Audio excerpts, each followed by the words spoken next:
ñu partenaires yi nga xamante ni ñu ngi accompagner ginnaaw ñu seetaan pause bi ak donc suñu partenaires yi ñu ñëwaat ci plateau bi comme ni ñu leen ko waxee woon Pathé Meng ci rubrique conscience et action Pathé ñu bàyyi la ak sa invité. D'accord donc alors comme ni ñu ko defee woon la fois dernière ñu ngi dalaloon Tanor Dieng un homonyme à Ousmane Tanor Dieng. Grand Tanor Dieng la tudd et puis je pense que c'est un homonyme direct Non. D'accord. D'accord donc Tanor Dieng mu nekk alors un coach en développement personnel donc une personne boo xamee ne que dafay former ay ndaw ci aju ci wàllum développement personnel.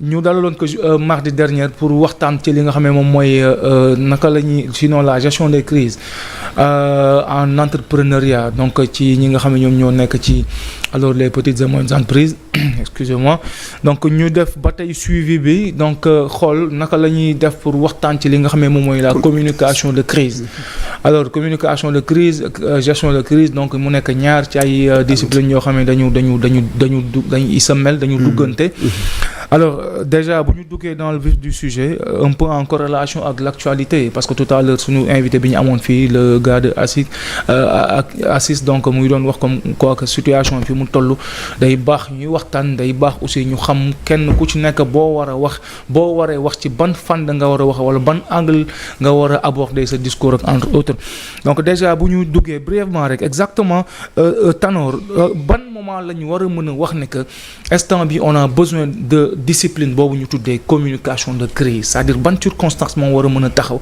alors pour ñu mën a alors invoquer li nga xam ne moom mooy la communication de crise. Merci beaucoup Pathé maa ngi remercier invitation bi. di rafetlu émission bi am na solo trop. communication de crise bu ñu koy wax. dañ naan mooy lépp lu nga xamante ni mooy ay jumtukaay bu nit soxla. pour bu ñu mën a mettre en place ci biir entreprise. pour bu situation problématique amee ci biir entreprise bi. mu nekk une partie de la gestion de crise. mais soo demee ba ci biir da ngay gis ni la communication de crise.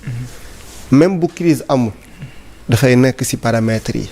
pour éventualité ñu mën a prévenir loo xam te ni ñëwagul. même bu crise amul. D'accord. Donc communication de crise mën nañ ne day nekk jumtukaay yi li ñuy utiliser ci stratégie de communication pour que entreprise bi depuis installation ba fu muy egg tey lépp dañ ko ci canaliser ci communication. Parce que quand il n'y a pas eu de communication toute entreprise est susceptible d'aller en crise. Donc c'était juste loolu laa mënoon a wax par rapport à votre question.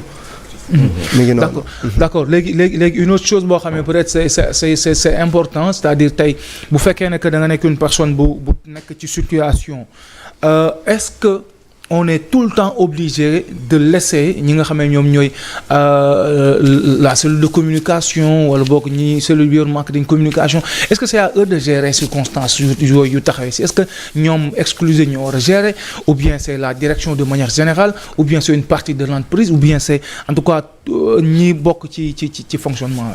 xam nga tey la communication fait partie intégrante de l'administration. D'accord. C'est-à-dire une personne rek comme ni suwaay di waxee léegi président de la République day xëy jël décision bu ko neex. C'est pas comme ça la communication. Parce que la communication dafay am message boo xam te ni dafa war a dem. Exact. ñu ni dafa nekk ci diggante émetteur ak récepteur. mu am retour d'information. bu ñu nekkoon dafa am retour d'information dafay am cahier des charges boo xamante ni tey le responsable communication war na ko am. di ko dérouler sur la base de la gestion de l'entreprise. Donc du loo xamante ni nit day xëy rek mu ni man am naa compétence communicant damay xëy définir sama stratégie de communication nu mu ma neexee ma koy dérouler noonu. C'est les acteurs et les responsables au sein de l'organisation qui viennent discuter autour de l'urgence et qui vont tenir en compte de plusieurs paramètres yu bari la ñuy jël en compte pour mën ne suñu stratégie de communication nii lay demee objectif bi lii la mais si cahier des charges boobu lañ koy def. Ce qui fait qu'en ce moment moom responsable communication bi si lay jël matukaayam pour mën a moom dans le temps et dans l'espace dérouler ses stratégies de com. Et dans ce temps nag li ñuy wax rek mooy il faudrait l'implication de tout un chacun. Parce que nit bala muy mën a def une communication il faut mu am une information. Quand tu n'as pas d'information, tu ne peux pas communiquer. Donc sur cette base tu ne peux pas yow ci say cumbukaayu bopp rek nga toog ngay jékki-jékki rek di wax. D'ailleurs bala ngay wax di nga consulter pour pouvoir véritablement rendre lu ñuy wax rek. C'est la communication qui protège l'image de l'entreprise tout court. D'accord, donc arrivé à un moment donné dafay nekk loo xam ne dafay dépasser la personne de directeur marketing de chargé de communication entre autres, mais c'est tout un ensemble nga xam ne que moom mooy ñoom ñooy intervenir pour mën a assurer loolu. mais en période de crise par exemple bu entreprise bi tolloo foo xamee ne que alors c'est compliqué pour moom, c'est-à-dire par exemple je prends souvent l'exemple am na ci ay jamono moo am benn usine buy defar ay chips cracks xam nga donc ñu tolloon moment boo xamee ne dañu génnoon une vidéo boo xamee ne que c'est sur internet benn waay dafa ñëw jël allumettam mu taal chips yi mu commencé di tàkk automatiquement le gars yi commencé à expliquer comme quoi que gis nga lii dafa baaxul xale yi ñu ngi ciy commencé di kii te ñu ngi koy lekk par-ci par-là xam nga. Mais il a fallu que entreprise boobu ñoom ñu am stratégie boo xam ne dañ koy teg pour mën a alors dindi loolu noonu yëpp parce que loolu c'était une manière en tout cas de discréditer seen produit yooyu noonu. Alors il a fallu que ñu def une communication qui tourne autour de li ñuy defaree chips yooyu noonu lan lañ koy defaree composants yi lan la pourquoi ñu taal ko mu tàkk comprendre nga. C'est-à-dire moment boobu il nous avait fait comprendre que ne lii mboq la. te ku ne xam na ne que mboq bu demee ba wow alors ak yenn ci ay traitement bi ñu ci def donc buñ ci defee safara automatiquement day tàkk donc loolu c'était très normal. Est-ce que dans ce genre de circonstances la personne qui gère stratégie de communication il est obligé de se figer à ce que li mu jotoon def tënk ko ba pare ou bien dafay def dérogation ñëw pour andi en tout cas beneen aspect pour dissuader ñi nga xam ne ñoom ñoo doon def. xam nga tey entreprise boo ko taxawalee. dafa am lu ñuy wax organisation. te buñ ne organisation lépp la làmbool. dafa dem ba ci bokk ci procédure de communication. parce que dañ ne la ni pour nga am ay étapes de communication de crise il faut au préalable nga définir l'organisation de la communication. Organisation. Exactement. Et dans ce cadre là li nga xam ne moom lañ ci mën a yokk mu ni dañ ni il faut ngay entraîner wu si gérer communication de crise si gérer crise éventuellement. Et hormis loolu soo bu ñu la nee da ngay entraîner wu kon ça veut dire que tous les jours war nga xaar crise day am pour nga mën ko joyante et y a des grandes entreprises au Sénégal du ma tudd seen tur parce que defaluma leen publicité mais entreprise yooyu tey boo leen xëyee suba nga caricaturer leen ci internet wala ci lépp ba mu yàqu su subaa ñu rétablir seen communication ba mu normal ba ñëpp di ko utiliser ba fàtte problème boobu. Parce que c'était préparé. Parce que loolu ñoom tout le temps am nañ cahier des charges bu leen ko permettre. Donc ñooñu xaalis bi ñuy jot du wadd mukk parce que tout le temps ils investissent dans la communication. Ils ont tout prévu. Exactement. mooy communication organisationnelle. waaw exactement et si loolu dañ naan la da nga war a suivre les règles maintenant de la communication. parce que saa yi boo nekkee juriste dafa am règle. soo nekkee électrotechnicien comme man dafa am règle yu ko soumettre. communication dafa am règle. il faut yow nga xam jumtukaay yooyu ñu teg sur la place pour ni yow lii mooy règle communication yow nga koy topp bi nga xam ne moom moo mujj dañ ne dafa nga war a def lu ñuy wax aide mémoire. C'est-à-dire aide mémoire mooy li nga xamante ni moom nga mës a def lépp ci stratégie de com. da nga koy def ci benn document di ko surveiller à temps réel pour que bu éventualité amatee mën nga tijji aide mémoire boobu amaat source bu la permettre nga mën a départ pour réajuster sa communication. D'accord. da ngay am jumtukaay boo xam ne existé woon na sur le temps passé.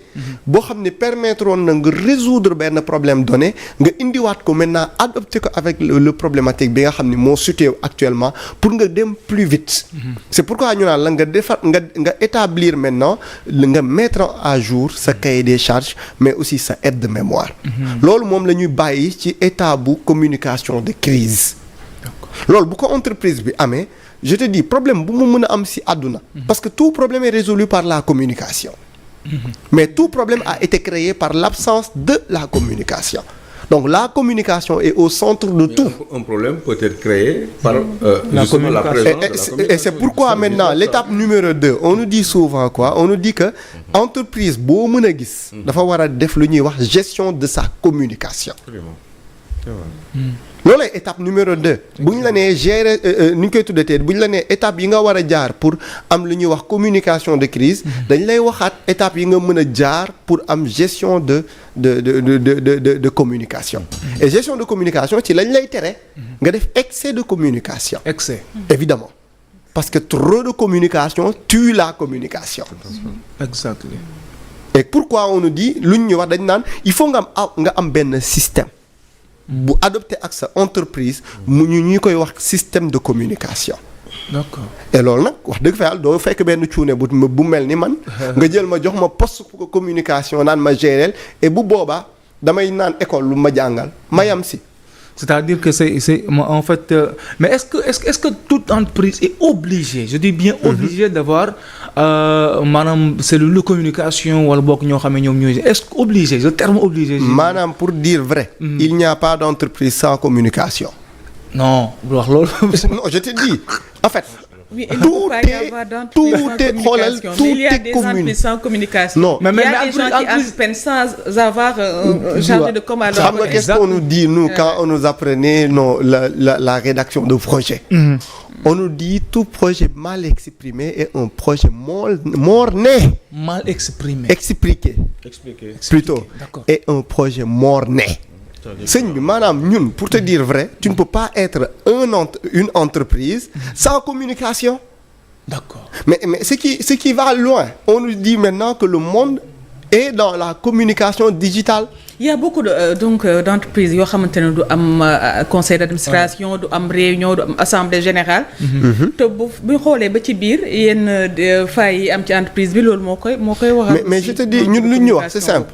C'est-à-dire gis nga sëñ bi boo exister en tant qu'entreprise la communication mooy sa force mooy sa faiblesse. Exactement mooy sa force mooy sa faiblesse. Tu communiques bien tu t'en sors bien mais sëñ bi nañu wax am nañu koo xam te ne am na entreprise bu fi nekk boo xam te ni ñëpp moom la ñuy utiliser chaque jour di ci def seen xaalis mais bu amee sëñ bi c'est parce que dañuy jël ay milliards investir ko seen communication. Exactement. Télé boo taal da nga leen fay fekk.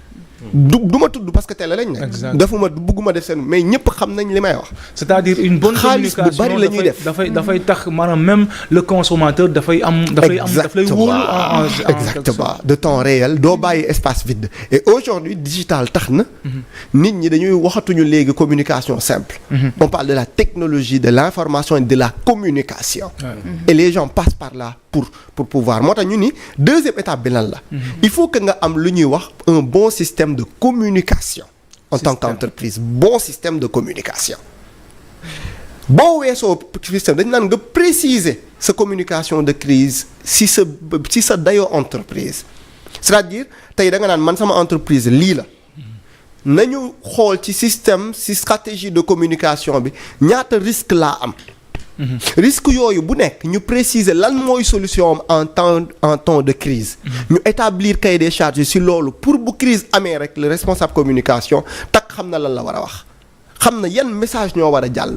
Tout le monde est informé au même pied d'égalité à l'instant T et tout le monde est préparé psychologiquement à agir parce que dañ naan la communication c'est lu fi loolu la il y a message entre émetteur et récepteur et il y aura toujours cet retour d'information qui permet à tout un chacun de comprendre que maa ngi wax mais kii comprendre na ma et donc loolu boo ko amee dañ naan la il ne faut pas tomber dans l'excès de la communication moom laa doon wax mooy étape 3 après lan la ñuy wax il faut faire preuve d'empathie et d'humilité en situation de crise et malheureusement suñu RH yu bari suñu chef yu bari problème bu ñu am ils n'ont pas d'empathie c'est-à-dire ñoom ils protègent plus waxoon naa ko fi la semaine passée ils protègent plus leur statut leur personne leur gain que leur employé alors que employé bi bu ñu la nee yaay supérieur am N+1 cause bu mu mën a teg sur le terrain am nga ci part de responsabilité